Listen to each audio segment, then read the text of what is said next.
Hadirin jamaah yang dirahmati Allah, ada beberapa hal lain yang ingin saya sampaikan, bahwasanya kita mengikuti tradisi-tradisi orang-orang yang bukan dari agama kita.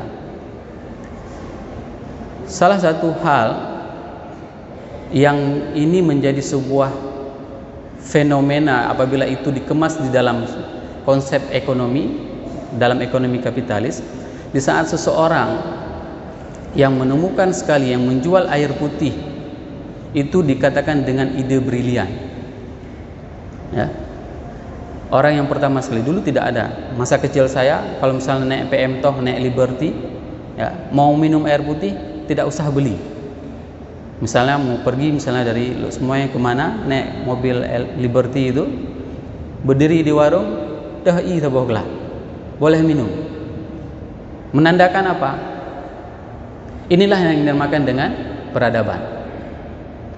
Islam tidak pernah mengajarkan umatnya untuk menjual minuman air putih, dan itu peradaban tertinggi di dalam Islam. Walaupun hari ini ada sebagian produsen minuman yang mencantumkan di labelnya, minuman ini sekian persen akan disumbangkan untuk fakir miskin, boleh, tidak ada masalah. Tapi yang ingin kita ceritakan kepada umat Islam semuanya, dalam peradaban Islam, air itu tidak pernah dijual. Air itu tidak pernah dijual. Bahkan kami pada tahun 90-an, kalau misalnya itu berbelanja di pasar di Mesir, namanya pasarnya Sayyidah Zainab, ya, dekat dengan Masjid Sayyidah Zainab di Mesir itu ada orang yang memang lalu lalang di dalam pasar menggendong sebuah kendi yang hanya untuk memberikan sedekah kepada orang-orang yang pergi berbelanja. Airnya sangat dingin karena dimasukkan ke dalam kendi dan itu disedekahkan kepada semua orang. Siapapun yang ada di pasar itu disedekahkan. Nah, dulu pada masa-masa kerajaan Islam, masa-masa khilafah, itu ada dinamakan dengan Dar Ad-Daqiq. Dar Ad-Daqiq itu merupakan sebuah tempat di mana, katakanlah misalnya di kota Utsmawi, itu ada Dar Daqiq. Dar Daqiq itu di lantai paling dasar itu disimpan air untuk keperluan semua orang yang membutuhkan air. Dan air itu dari mana? Air itu adalah sedekah. Air itu adalah sedekah. Ini spirit seperti ini sudah tidak ada lagi. Bahkan kalau kita berbicara secara ekonomi, ya, kalau kita secara ekonomi, dan kita ingin mengatakan selama ini ada sebuah isu yang sering diungkapkan oleh jamaah semua, ayo kita boikot produk-produk non-Islam, ya. Ayo kita boikot produk-produk non-Islam. Apa solusinya? Ini yang menjadi pertanyaan kita. Salah satu produk, kita tidak usah menyebutkan, itu sampai ke pelosok. Di mana di pelosok? Kalau misalnya di Aceh Utara, di Gunci, di Riseh, ada produk tersebut masuk, produk minuman air dalam kemasan. Tetapi produk yang memang diproduksi oleh orang Islam itu tidak sampai. Kenapa menjadi pertanyaan yang seperti itu? Dikarenakan ada beberapa hal. Dikarenakan memang kapasitas produksi kita itu tidak sanggup untuk mengcover seluruh kebutuhan masyarakat Aceh. Ini sebenarnya yang harus kita pahami bersama, bahwasanya pemahaman fardu kifayah itu bukan hanya sekedar di dalam memahami ibadah mahdhah, bukan hanya sekedar dipahami fardu kifayah itu adalah dalam sekedar ibadah mahdhah. Akan tetapi fardu kifayah, kebutuhan umat Islam terhadap produksi air yang diproduksi oleh orang Islam, dan itu merupakan sebuah fardu kifayah kepada kita semuanya. Bayangkan hari ini jemaah yang dirahmati Allah, kebutuhan telur untuk Aceh itu satu hari itu adalah 1,3 juta butir. Siapa yang produksi? Saya tidak usah menyebutkan nama perusahaannya. Perusahaan A, perusahaan B, semuanya mereka yang mendistribusikan. Mulai dari bibit ayam petelur sampai kepada pakannya, sampai kepada kandangnya. Umat Islam jadi apa? Yang menjadi pertanyaan, apakah tidak ada ahli gizi di Aceh, anak Aceh yang memang pintar untuk mengcreate sebuah pakan makanan? Apakah tidak ada ahli genetik yang bisa membuat ayam itu bisa penetas telur? Ini konsep sebenarnya yang harus dipahami, bahwasanya kalau seandainya kita sampai dengan hari ini masih mengikuti tradisi mereka, itu kita tidak akan pernah maju. Maka konsep yang bisa hanya mengalahkan mereka itu hanya dua: yamhaqullahu riba wa yurbis sadaqat. Dua cara bagaimana memboikot sistem perekonomian orang-orang kafir, hanya ada dua cara. Yang pertama sekali adalah matikan riba, ya. Yang kedua adalah tumbuhkan sedekah. Hanya dengan dua cara ini. Kenapa? Karena inilah yang diajarkan oleh Allah kepada kita. Bayangkan, bisa nggak dibayangkan jamaah yang dirahmati Allah, bahwasanya transaksi non tunai itu, ya, seperti katakanlah hari ini seperti transfer, clearing, itu sebenarnya sudah dilakukan dari masa dahulu, masa sahabat. Paham? Orang, misalnya saya sebagai pengusaha di Baghdad, di Irak, ya, mempunyai usaha, nanti hasil dagangan saya ini tidak dibayar. Nggak usah ambil sekarang, ambilnya nanti saja. Saya akan ambil di Syria. Contoh yang paling gampang, saya tinggal di Luxmawe misalnya. Hasil dagangan saya yang di Jakarta itu nggak usah saya ambil. Saya akan ambil nanti di Bandung misalnya. Atau saya ambil di mana? Tempatnya sekian, akan saya cairkan sekian. Itu transaksi seperti itu sudah ada sejak masa sahabat.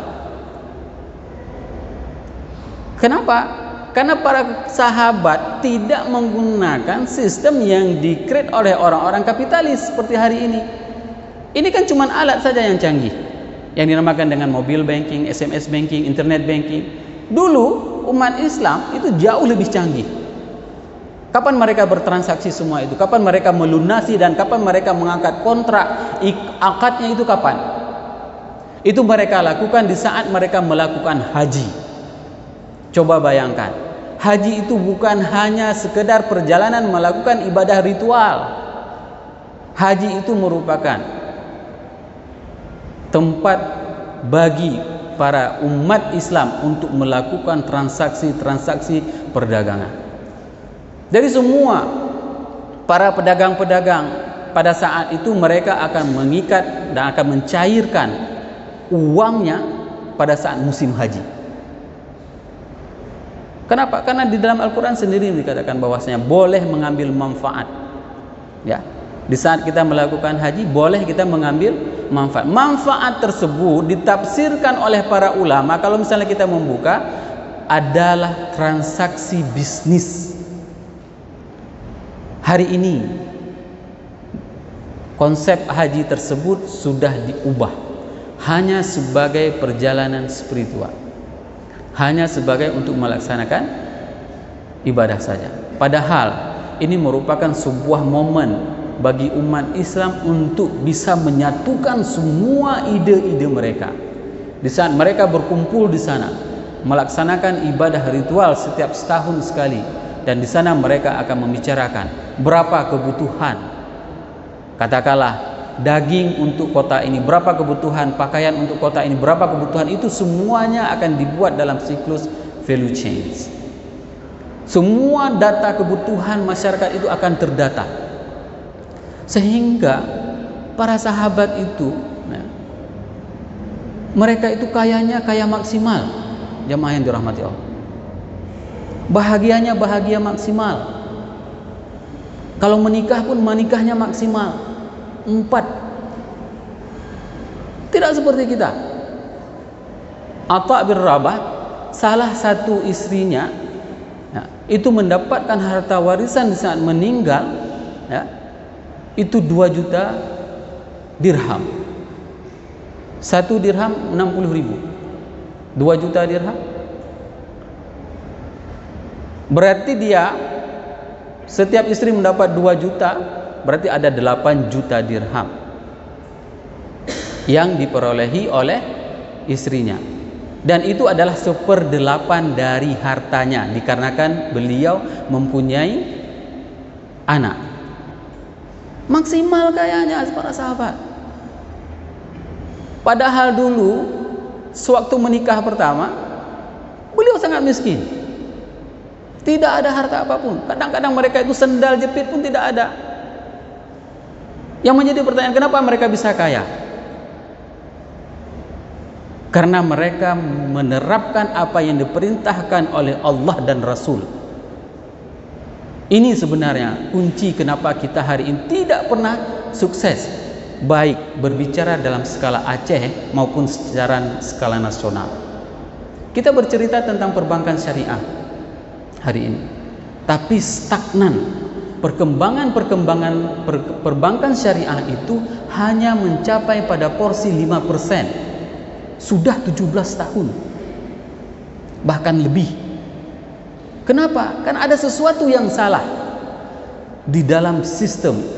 Selama kita masih menggunakan sistem yang di-create bukan oleh Allah dan Rasul, maka kita tidak akan pernah mengalami kesuksesan tersebut. Ini kita berbicara tentang sektor perekonomian. Belum lagi di sektor pendidikan. Berapa banyak dan berapa lama anak didik kita yang kita didik, ya, mulai dari TK, SD, SMP, SMA, kuliah, tidak tahu mau kemana. Ini sistem pendidikan juga kita, kenapa seperti ini? Karena kan kita mengadopsi sistem yang setelah dipakai oleh orang-orang kapitalis. Maka kita harus mempunyai dan harus kembali kepada peradaban yang pernah membuat Islam ini agung. Ini salah satu kuncinya. Di saat kita tidak mau kembali kepada peradaban tersebut, maka kita tidak akan pernah akan meraih kesuksesan tersebut.